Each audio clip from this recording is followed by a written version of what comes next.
Hello everyone, welcome back to my YouTube channel. तो आज हम अपने सीरीज़ को कंटिन्यू करते हुए पर्सपेक्टिव इन चाइल्ड डेवलपमेंट के कुछ इम्पोर्टेंट क्वेश्चन को कवर करेंगे। तो आज का हमारे जो पार्ट 3 नंबर का इम्पोर्टेंट क्वेश्चन डिस्कशन है, स्टार्ट करते हैं। तो हमारा आज का पहला क्वेश्चन है, describe the various stages of development with their characteristics. तो यहाँ पर हम बात करेंगे डेवलपमेंट के कुछ स्टेजेस के बारे में कि किन किन स्टेजेस को लेते हुए डेवलपमेंट स्टार्ट होता है।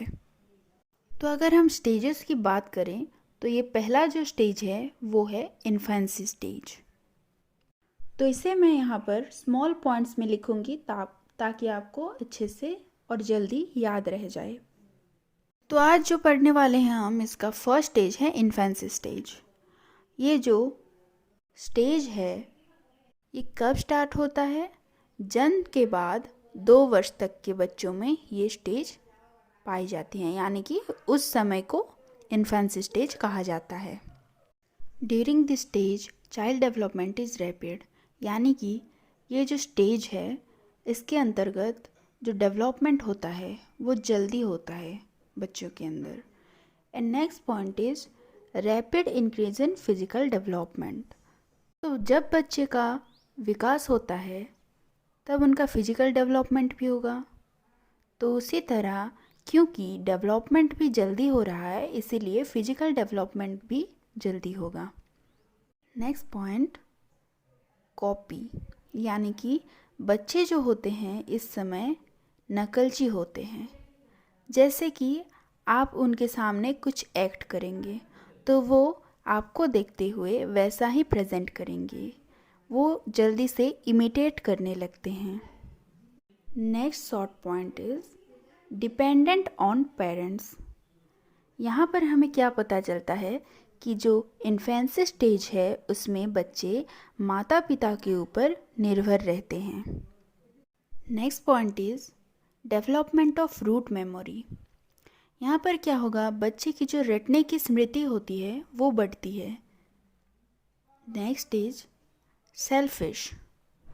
इस समय पर बच्चे जो होते हैं वो सेल्फिश होने लगते हैं, यानी कि बच्चे जो करते हैं उन्हें वही पसंद आता है, वही सही लगने लगता है। इसे हम एग्जाम्पल से समझने की कोशिश करेंगे। जैसे आप किसी बच्चे के खिलौने को छीन लोगे तो वह उसका पहला रिएक्शन क्या होगा? वो रोने लगेगा, है ना? तो वो रोने क्यों लगा? क्योंकि वह उस खिलौने को अपना समझता है। यहाँ पर उसने कौन सा नेचर शो किया?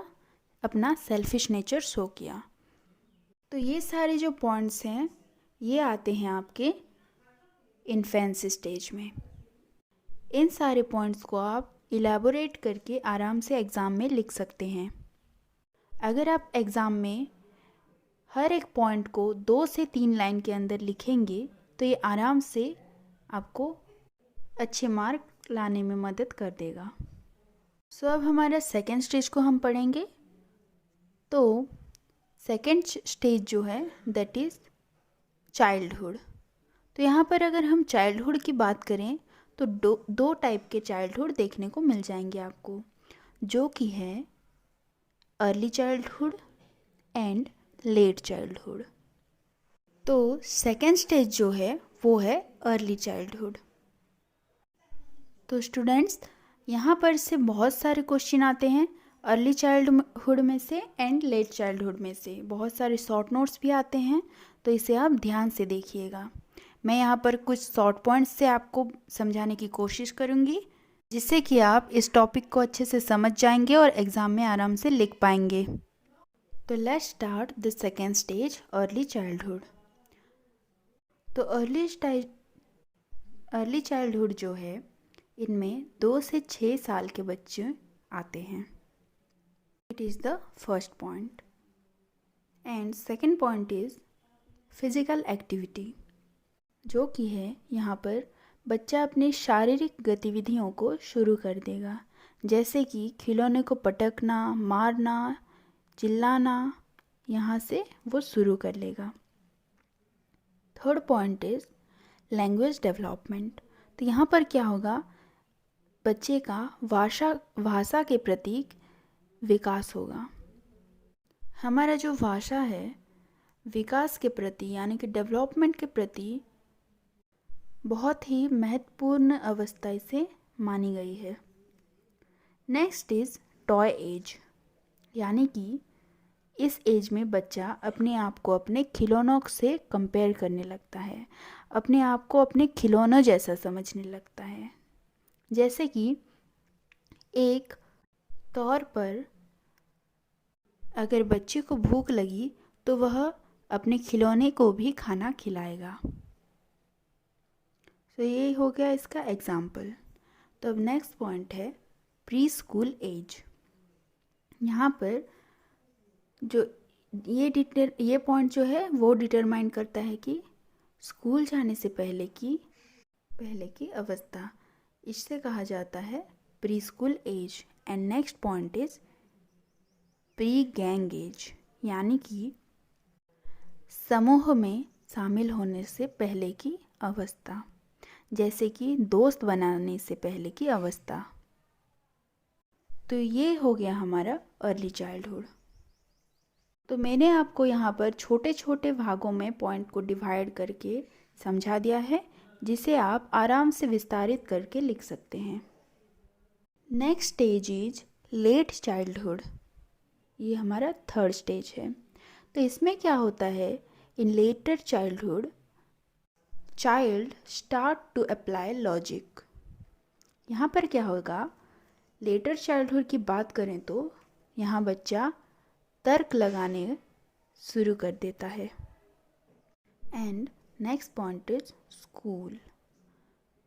बच्चा जब स्कूल जाएगा तो वो गैंग बनाना शुरू करेगा, यानी कि एक झुंड बनाना शुरू करेगा, अपने दोस्तों का एक समूह बनाएगा।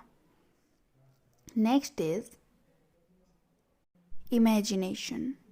तो इस स्टेज में क्या होगा, बच्चा इमेजिन करना शुरू करेगा। और ये जो लेट चाइल्डहुड है, ये 6 से 12 साल के जो बच्चे हैं उनके ये चाइल्डहुड पीरियड को शो करते हैं हम लेट चाइल्डहुड से, 6 से 12 इयर्स के बच्चों का। एंड तो ये जो इमेजिनेशन है, यहाँ पर क्या करेगा बच्चा, ये इमेजिन करना शुरू करता है। जैसे कि ये सोचेगा कि मैं बड़ा होकर ये बनूँगा, डॉक्टर बनूँगा, इंजीनियर बनूँगा, मैं ये करूँगा, ऐसा चीज़ें वो सब सोचने लगता है। उसका इमेजिनेशन का जो पावर होता है वो बूस्ट होने लगता है। तो मैंने आपको यहाँ पर कुछ विशेष तथ्य जो हैं उसे बता दिया है, जिसे आप आराम से याद कर सकते हैं।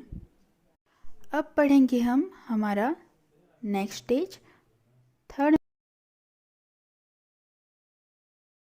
फोर्थ नंबर का stage, that is adolescence stage. तो यहाँ पर क्या होगा, 12 से 19 साल तक के जो बच्चे होते हैं वो यहाँ पर एडोलेसेंस एज के अंतर्गत आते हैं, 12 से लेकर 19 साल के बच्चे। तो इस स्टेज में क्या होता है, हमारे रिप्रोडक्टिव ऑर्गन्स का डेवलपमेंट होना शुरू हो जाता है एंड बॉडी हेयर्स भी ग्रो करना स्टार्ट हो जाते हैं। एंड इस स्टेज का एक विशेष स्टेप है जो कि है इमोशन अनस्टेबल होना, यानी कि आपके जो इमोशंस होते हैं वो आपके कंट्रोल में नहीं रहते, वो स्थिर नहीं रहते। नेक्स्ट पॉइंट इज इगोइस्टिक और शाय, यानी कि इस स्टेज में आकर जो बच्चे होते हैं, कुछ बच्चे उनमें से इगोइस्टिक यानी कि थोड़े से सेल्फ ऑब्सेस्ड यानी कि अहंकारित, या फिर शाय यानी कि इंट्रोवर्ट बन जाते हैं। Next point is day dreaming. बच्चे अपने फ्यूचर के बारे में सोचने लगते हैं। Next point is stress and storm age, which is referred as a age जिसमें कि बच्चों को बहुत सारी चीज़ों के बारे में जानने की उत्सुकता पाई जाती है। तो ये हमने पढ़ा आपका एडोलेसेंस एज के बारे में, एडोलेसेंस स्टेज के बारे में। सो यहाँ पर हमने क्या क्या कवर किया स्टूडेंट्स, यहाँ पर हमने 4 स्टेजेस को पढ़ा, जो कि है infancy stage, early childhood, late childhood and last is adolescence stage. तो अगर आपको यह वीडियो पसंद आया हो तो लाइक और कमेंट ज़रूर करें। Thanks for watching.